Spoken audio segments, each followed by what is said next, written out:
তারপরে দিয়ে দিব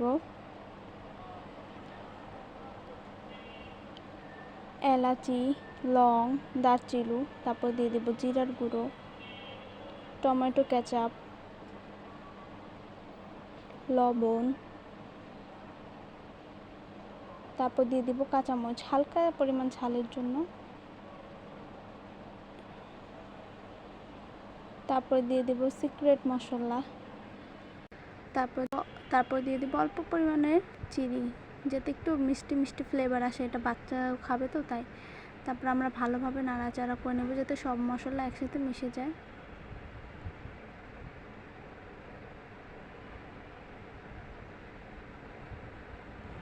তারপর আমরা দিয়ে দেব টক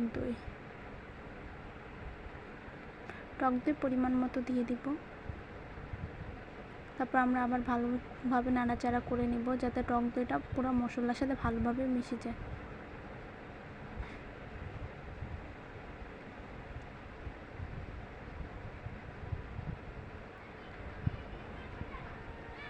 তারপর আমরা চিনি অ্যাড করে দিলাম, তেজপাতা অ্যাড করে দিব। তারপর আমরা আবার একটু ভালোভাবে নাড়াচাড়া করে নেব। তারপর আমরা ঢেকে দেব কিছুক্ষণের জন্য। যখন তেলটা উপরে ভেসে আসবে তখন আমরা আলু এবং মুরগিগুলো দিয়ে দেব। মুরগিগুলো দিয়ে দেওয়ার পর ভালোভাবে নাড়াচাড়া করে আবার ঢেকে দিলাম। পরে আমরা আবার ঢাকনা খুলে ভালোভাবে আরেকটু নাড়াচাড়া করে নেব যাতে নিচে না লেগে যায়। তারপর আমরা পরিমাণ মতো পানি দিয়ে দেব। পানি দিয়ে দেওয়ার পর আমরা একটু নাড়াচাড়া করে আবার একটু ঢেকে দিলাম। তারপর আমরা আবার একটু নাড়াচাড়া করে নেব। তারপর আমরা আরেকটু নাড়াচাড়া করে নেব।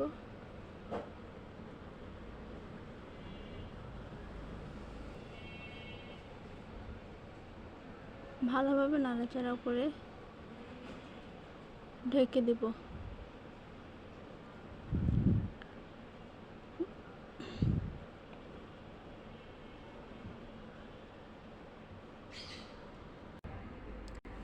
আমাদের রোস্ট কিন্তু হয়ে এসেছে। তারপর আমরা দিয়ে দেব বেরেস্তা, তারপরে দিয়ে দেব পরিমাণ মতো ঘিটা আপনারা স্কিপ করতেও পারেন।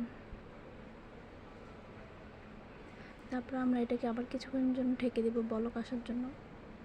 আমাদের রোস্টের ফাইনাল লুক কেমন আসছে কমেন্টে জানাবেন। আল্লাহ হাফেজ।